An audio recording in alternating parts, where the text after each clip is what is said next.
The morning Sarah Chen received the transmission that would change everything, she was drinking her third cup of coffee and staring at the endless stream of data from the Kepler Space Telescope. As the lead xenobiology researcher at NASA's Astrobiology Institute, she had spent 15 years searching for signs of life beyond Earth. She never expected life to find her first. The signal came through the Deep Space Network at 0347 hours, Pacific Standard Time. It wasn't the random electromagnetic noise they usually monitored, nor was it the pulsar rhythms that had fooled scientists before. This was different. This was structured, mathematical, and undeniably artificial.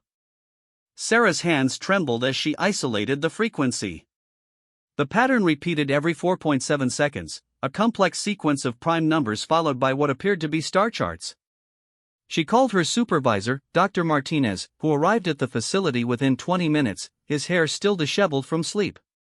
"Run it again," Martinez said, his voice barely above a whisper. The signal played through the speakers, and both scientists felt the weight of history settling on their shoulders. After 3 hours of analysis, they reached the same impossible conclusion. Someone, or something, was trying to communicate with Earth. The next 48 hours blurred together in a haze of emergency meetings, classified briefings, and frantic preparations. The president was informed. The United Nations Security Council convened in emergency session. Military leaders across the globe canceled their leave and returned to their posts. Dr. Elena Vasquez, a linguistics professor from MIT, joined the team to help decode the message. Working around the clock, her team discovered that the aliens had been monitoring Earth's radio transmissions for decades. They had learned human languages, human mathematics, and human culture from the electromagnetic signals bleeding into space. The translated message was simple, almost disappointingly so: "Greetings, people of the third planet. We come seeking peaceful contact. We have observed your world and wish to establish diplomatic relations. We arrive in 7 of your days." World leaders scrambled to prepare. The United Nations hastily formed a First Contact Committee, with representatives from every major nation. Diplomats who had spent their careers negotiating trade deals and territorial disputes suddenly found themselves preparing for the most important negotiation in human history. President Anderson addressed the nation 3 days before the aliens' scheduled arrival. Standing behind the podium in the Oval Office, she spoke with calm authority about humanity's readiness for this historic moment. "We have prepared our finest diplomats, our most brilliant scientists, and our most thoughtful leaders to represent Earth in these discussions." What she didn't mention in her address were the other preparations happening simultaneously. At military bases around the world, generals were quietly moving assets into position. Satellite networks were reconfigured. Ancient protocols, written during the Cold War and updated for modern threats, were dusted off and activated. Admiral Jackson, chairman of the Joint Chiefs of Staff, stood in the Pentagon's Situation Room, watching as red dots appeared on displays around the globe. Each dot represented a military unit moving into position, not to attack, but to respond if the peaceful overtures went wrong. "Hope for the best, prepare for the worst," Jackson muttered to his aide, Colonel Torres.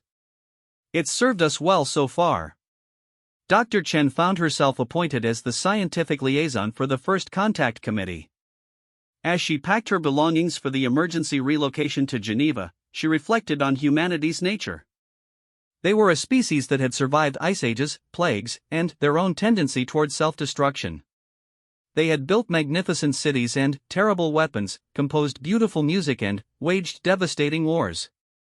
The aliens had monitored Earth's transmissions, but Sarah wondered if they truly understood what they had observed. Human radio signals carried everything from children's lullabies to military communications, from love songs to war documentaries. The aliens claimed they wanted peace, but what would they do when they realized that humanity, despite all its beauty and creativity, had never known a single day without conflict somewhere on their planet? On the eve of first contact, Sarah stood on the balcony of her hotel in Geneva, looking up at the stars. Tomorrow, representatives from another world would arrive on Earth. They came seeking peace, expecting to find a species ready to join some galactic community of civilized worlds. They had no idea they were about to meet a species that had turned warfare into an art form, that had spent thousands of years perfecting the science of controlled violence, and that had managed to survive and thrive precisely because they had never learned to fully trust in peace. The aliens wanted peace. Humanity was willing to give it to them. But, if peace failed, if these visitors proved to be anything other than the benevolent ambassadors they claimed to be, they would discover that humans had spent their entire evolutionary history preparing for war. Sarah closed her eyes and whispered a prayer to whatever gods might be listening. Let tomorrow bring the peace the aliens sought. But, if it brought anything else, let humanity be ready for that too. The Zephyrian delegation arrived exactly as promised, their sleek silver vessel descending through Earth's atmosphere like a falling star that refused to burn up. The ship settled gently onto the specially prepared landing pad at the United Nations headquarters in Geneva, its hull reflecting the morning sun like polished mercury. Ambassador Kethval emerged first, tall and graceful with pale blue skin that seemed to shimmer in the daylight. The Zephyrians moved with fluid precision, their large, dark eyes taking in everything with careful observation. Behind Kethval came a dozen other delegates, each carrying devices that hummed with unknown technology. The human delegation waited in formation, led by UN Secretary-General Morrison. Dr. Chen stood among the scientific advisors, her tablet ready to record every detail of this historic moment. President Anderson, Chancellor Weber, Prime Minister Nakamura, and other world leaders had gathered for humanity's first diplomatic contact with an alien species. Kethval approached the human delegation with slow, measured steps. When the alien spoke, a translation device converted the melodic tones into perfect English. Greetings, leaders of Earth. I am Ambassador Kethval of the Zephyrian Collective. We bring you salutations from the civilized worlds of our local galactic community. We have traveled far to welcome you into the peaceful confederation of intelligent species. Secretary-General Morrison stepped forward, his prepared speech memorized and rehearsed dozens of times. Welcome to Earth, Ambassador Kethval. We are honored by your visit and eager to learn about your people and the galactic community you represent. The first day of meetings proceeded smoothly. The Zephyrians spoke of their technology, their peaceful society, and the wonders of the galactic collective they belonged to. They described worlds where war was a distant memory, where conflicts were resolved through meditation and consensus, where resources were shared freely among all species. Dr. Chen was fascinated by their descriptions of anti-gravity cities, energy that came from stellar radiation, and medical technology that could extend life for centuries. The Zephyrians seemed genuinely interested in Earth's biodiversity, its art and music, and what they called humanity's remarkable creative potential. But, as the days passed, subtle tensions began to emerge. During a cultural exchange session, the Zephyrians watched recordings of human achievements. They marveled at the pyramids, gasped at Beethoven's symphonies, and appeared moved by footage of humanitarian aid workers helping disaster victims. Then, the presentation reached humanity's darker moments. Images of ancient battles, medieval sieges, world wars, and modern conflicts flashed across the screen. The Zephyrians' expressions changed from fascination to confusion to what appeared to be distress. We do not understand, Kethval said during a private session with the human leaders. Your species possesses such beauty, such creativity. Yet you have spent your entire history engaged in systematic violence against your own kind. How is this possible? President Anderson chose her words carefully. Conflict has been part of human nature, yes. But it has also driven us to overcome challenges, to innovate, to protect what we value most. Our history of struggle has made us resilient. The Zephyrian delegation exchanged glances, their large eyes communicating in ways humans couldn't fully interpret. Dr. Chen noticed they seemed to be having some kind of silent discussion among themselves. In our collective, Kethval continued, species that cannot overcome their violent tendencies are considered unready for galactic citizenship. They require guidance, supervision, until they learn to embrace true peace. The word supervision hung in the air like a threat. Colonel Torres, who had been standing quietly behind the diplomatic team, felt his hand unconsciously move toward his sidearm. Admiral Jackson, monitoring the proceedings from the Pentagon, immediately noticed the change in the Zephyrians' tone. Dr. Elena Vasquez leaned forward. What exactly does supervision entail, Ambassador? Kethval's translation device paused for a moment, as if the alien was choosing words carefully. Peaceful species in our collective sometimes must help younger species learn proper behavior. This may involve limitations on certain technologies, guidance in governance, and temporary restrictions on independent action until the species demonstrates readiness for true membership. The human delegates maintained their diplomatic composure, but, beneath the surface, alarm bells were ringing.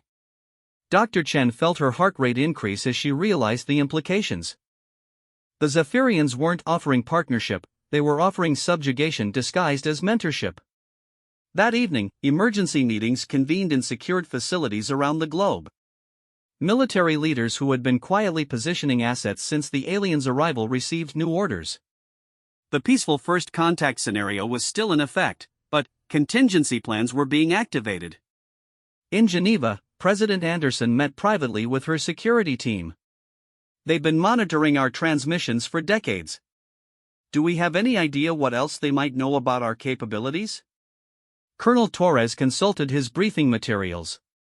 They've observed our public broadcasts, but there's no indication they've penetrated our classified communications. They seem to think they understand us based on what they've seen in our entertainment and news media. Good, Anderson replied. Let them keep thinking that. Meanwhile, Dr. Chen found herself in an unexpected position. The Zephyrians had requested private meetings with Earth's scientific community, apparently hoping that academics would be more receptive to their guidance than the political leaders. During one such meeting, Kethval spoke candidly about humanity's future under Zephyrian supervision. Your species shows promise, Dr. Chen, but you must understand that your warlike nature cannot be permitted to spread beyond your world. The collective has seen species like yours before. Without proper guidance, they become a threat to galactic peace. And if we prefer to govern ourselves? Dr. Chen asked. The Zephyrian's expression remained neutral, but something in those large, dark eyes suggested the answer wouldn't be pleasant. That choice is not available to species at your level of development. The collective's peace must be preserved. Dr. Chen excused herself and immediately contacted the security team. The aliens' true intentions were becoming clear. They hadn't come to welcome humanity into a community of equals. They had come to neutralize what they perceived as a threat, using the promise of advanced technology and galactic membership as bait. That night, as the Zephyrian delegation rested aboard their ship, human leaders around the world received a simple coded message: the guests have overstayed their welcome. Prepare for checkout procedures. The aliens had asked for peace, and humanity had offered it genuinely. But the Zephyrians had mistaken human diplomacy for weakness, and human willingness to negotiate for inability to fight. They were about to learn that the species they wanted to supervise had spent millennia perfecting the art of war, and that sometimes, the most peaceful solution required a demonstration of strength. The revelation came during the fourth day of negotiations when the Zephyrians finally dropped their diplomatic pretenses entirely. Ambassador Kethval stood before the assembled human delegation in the UN conference room, no longer bothering with the careful, respectful tone that had characterized their earlier meetings. We have been patient with your species, Kethval announced, the translation device rendering the aliens' words with cold precision. But it has become clear that you cannot be trusted with self-governance. Your violent history, your continued military preparations even during these peace talks, and your obvious inability to embrace true civilized behavior leave us no choice. Dr. Chen watched from her position among the scientific advisors as the alien continued. Behind her, she could feel the tension radiating from Colonel Torres and the other military personnel who had been monitoring the proceedings. Effective immediately, Earth will be placed under collective supervision. Your weapons will be surrendered, your military forces disbanded, and your governments restructured under our guidance. This is not negotiable. We have the technology to enforce compliance, and the authority of the collective to act in the name of galactic peace. Secretary General Morrison remained seated, his expression calm despite the bombshell that had just been dropped. Ambassador Kethval, I believe there may be some misunderstanding. We came here in good faith to establish peaceful relations between our species. There is no misunderstanding, the Zephyrian replied. Your species is fundamentally flawed. You celebrate warriors, glorify violence in your entertainment, and maintain vast arsenals of destructive weapons. Left unchecked, you would eventually spread this corruption to other worlds. The collective cannot permit this. President Anderson stood slowly, her voice carrying the authority of her office. And if Earth chooses to decline your supervision? For the first time since their arrival, Ambassador Kethval's composed demeanor cracked slightly. That choice no longer exists. Our ship carries technology that can disable your primitive weapons systems from orbit. Your military installations have been mapped, your nuclear arsenals located. Resistance would only result in unnecessary destruction. The human delegates exchanged glances, and Dr. Chen noticed something she hadn't expected to see. Instead of fear or panic, she saw grim determination. These were people who had been preparing for this possibility since the moment the aliens' true intentions became clear. Ambassador, President Anderson said calmly, I think you may have misunderstood something fundamental about humanity. We didn't agree to these talks because we were afraid of you. We agreed because we hoped for genuine peace. But we never stopped preparing for war. The Zephyrians' large eyes narrowed. Your preparations are irrelevant. Our technology is centuries ahead of yours. Your weapons cannot penetrate our defensive systems, and our ship alone possesses enough firepower to neutralize your entire military infrastructure. Colonel Torres stepped forward, his hand resting casually on his sidearm. That's interesting, Ambassador.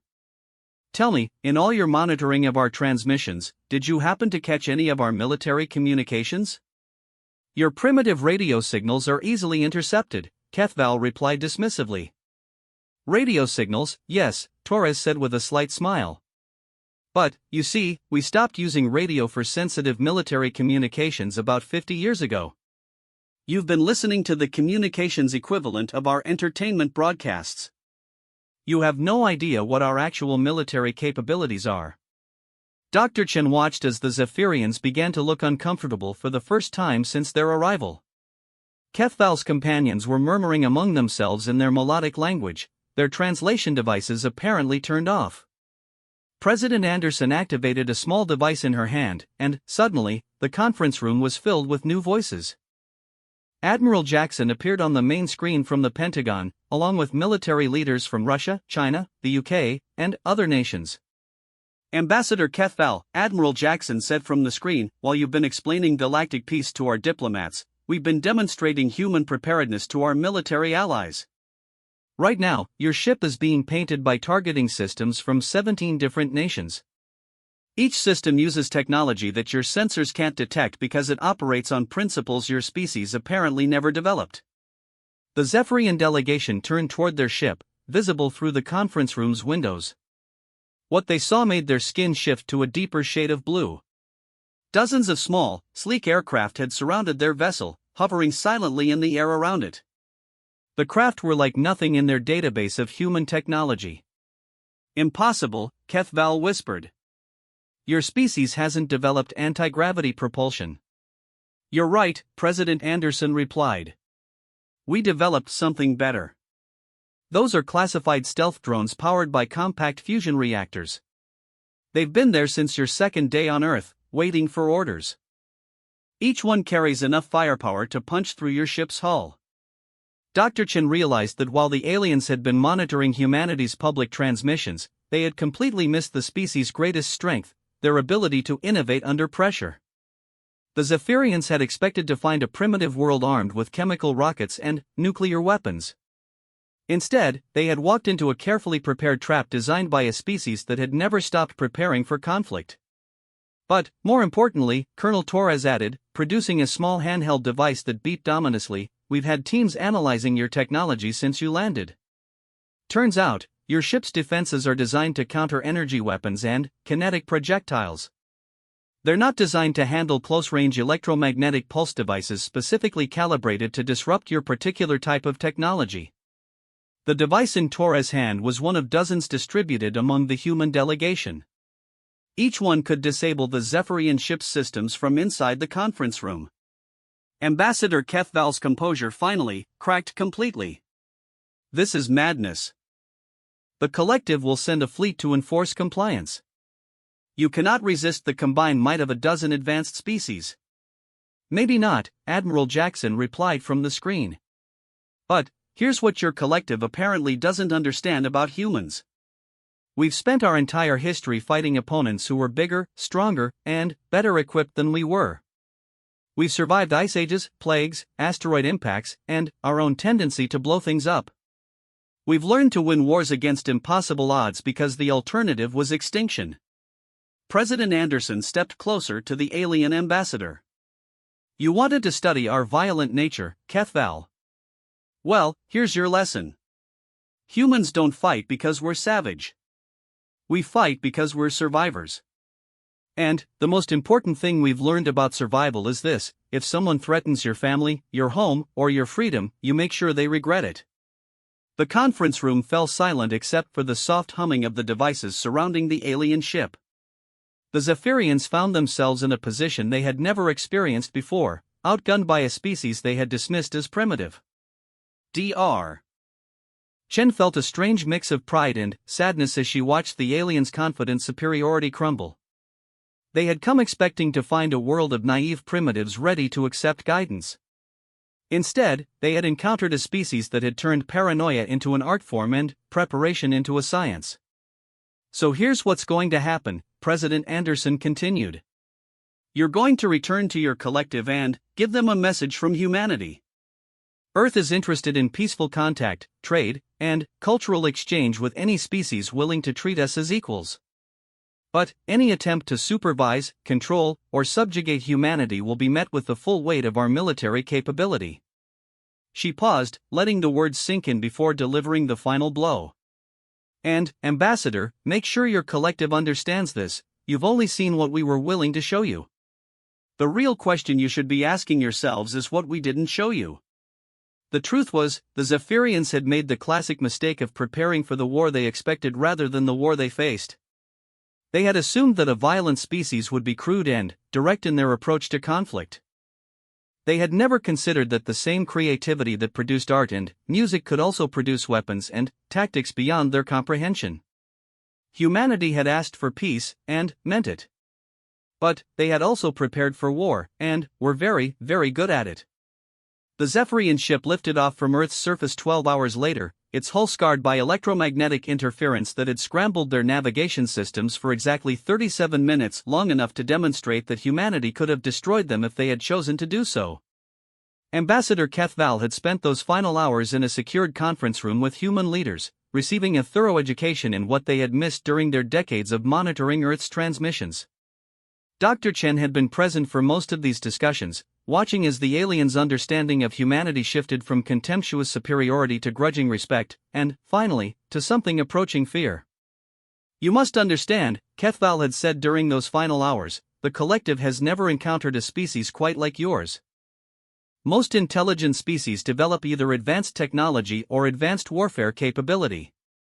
You have somehow managed to excel at both simultaneously. President Anderson had smiled at that observation. Ambassador, what you're missing is that for humans, technology and warfare were never separate developments. Every tool we've ever created has been both a way to build and a way to fight. A hammer builds houses and breaks bones. A knife cuts food and defends against predators. A rocket carries satellites and delivers warheads. The alien had struggled to comprehend this duality. But your species could have advanced so much further if you had focused your efforts on peaceful development instead of military applications. Maybe, Admiral Jackson had replied via the communication link. But we wouldn't have survived long enough to develop anything if we hadn't learned to fight first. Every major technological breakthrough in human history came from someone trying to solve a problem, and most of our problems involved staying alive in a hostile environment. As the Zephyrian ship disappeared into the darkness of space, carrying with it news that would reshape the galactic community's understanding of humanity, Dr. Chen found herself reflecting on what had just transpired. Earth had made first contact, established its position in galactic politics, and avoided subjugation all in the span of a week. But the real implications were only beginning to sink in. 3 months later, Dr. Chen stood in her laboratory, now expanded with funding from 12 different nations and equipped with technology reverse engineered from Zephyrian systems. The electromagnetic pulse devices that had disabled the alien ship systems had been studied, refined, and mass-produced. Humanity's defense capabilities had grown exponentially almost overnight. The collective's response had come in the form of a formal diplomatic communication, transmitted through space on frequencies the Zephyrians had provided before departing. The message was both an invitation and a warning. Earth was invited to establish formal diplomatic relations with the galactic community, but with the understanding that humanity would be watched carefully. What the collective didn't yet realize was that humanity was watching back. The same day the Zephyrians left Earth, human space agencies had launched 17 new satellites equipped with advanced sensor arrays. Within 6 weeks, human astronomers had identified the home systems of 4 different collective species and were actively monitoring their communications. The species that prided itself on superior technology had taught humanity how to find them and how to listen to their conversations. President Anderson addressed the United Nations General Assembly exactly 100 days after first contact. Her speech was broadcast worldwide and, unknown to most listeners, transmitted into space on the same frequencies the aliens used for their own communications. Fellow humans, she began, we stand at the threshold of a new age. We have learned that we are not alone in the universe, and that the cosmos is filled with intelligent species who have found ways to live in peace with one another. She paused, knowing that alien listeners would interpret this as humanity's acceptance of collective values. We have also learned that peace is not the absence of strength, but the presence of sufficient strength to deter those who would threaten it. The galaxy may have found peace, but it is a peace enforced by the strong and imposed upon the weak.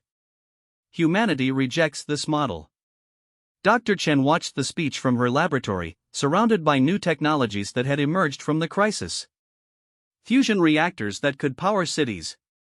Electromagnetic field generators that could deflect energy weapons. Material science breakthroughs that promised everything from stronger spacecraft hulls to more efficient solar panels. We offer the galaxy a different kind of peace, the president continued. A peace between equals, based on mutual respect rather than submission to authority. Earth stands ready to defend this principle, not just for ourselves, but for any species that chooses freedom over security. The speech concluded with a message that would echo throughout the galactic community for decades to come. To our new neighbors among the stars, we say this: humanity seeks friendship with all species willing to offer it. But we will be slaves to none. The choice between peace and war is not ours alone to make, but we are prepared for either. 6 months after first contact, the first human exploration vessel left Earth's solar system, its destination the nearest collective world. The ship carried diplomats, scientists, and cultural ambassadors. It also carried enough firepower to level a small continent and defensive systems that incorporated the best of human engineering and alien technology. Dr. Chen stood on the observation deck of the lunar base that had been constructed in record time, watching as the exploration ship engaged its faster-than-light drive, another breakthrough achieved by combining human engineering with Zephyrian principles. The ship vanished in a flash of light, carrying humanity's message to the stars. The message was simple: we come in peace, but we are not defenseless. The collective had wanted to welcome humanity into their community of peaceful species. Instead, they had created something they had never seen before, a species that was both peaceful and dangerous, diplomatic and militaristic, creative and destructive. Humanity had learned to embrace contradictions that other species found impossible to reconcile. As reports began filtering back from human exploration missions, a new picture of the galaxy emerged. The collective's peace was indeed maintained through superior technology and the threat of force. Species that refused to accept supervision were quarantined in their home systems or simply eliminated. The galaxy was peaceful because all the warlike species had been systematically removed. Except now there was humanity. 3 years after first contact, Ambassador Chen, formerly Dr. Chen, stood in the council chamber of New Geneva, the orbital station that had become Earth's primary diplomatic facility.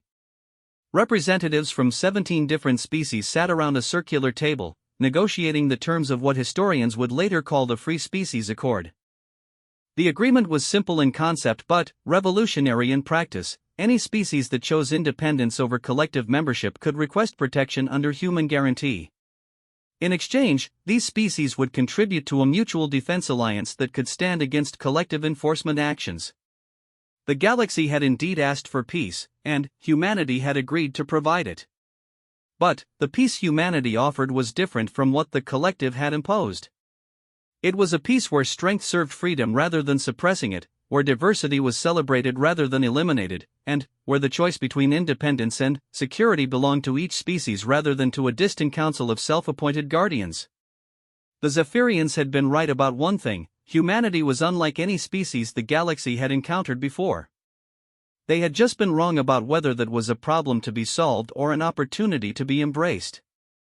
As Ambassador Chen looked out at the stars from the council chamber, she reflected on the journey that had brought humanity to this point. The aliens had asked for peace, expecting to find a primitive world ready for guidance. Instead, they had found a species that understood that sometimes the best way to preserve peace was to be exceptionally good at war. Humanity had come equipped for both, and the galaxy would never be the same.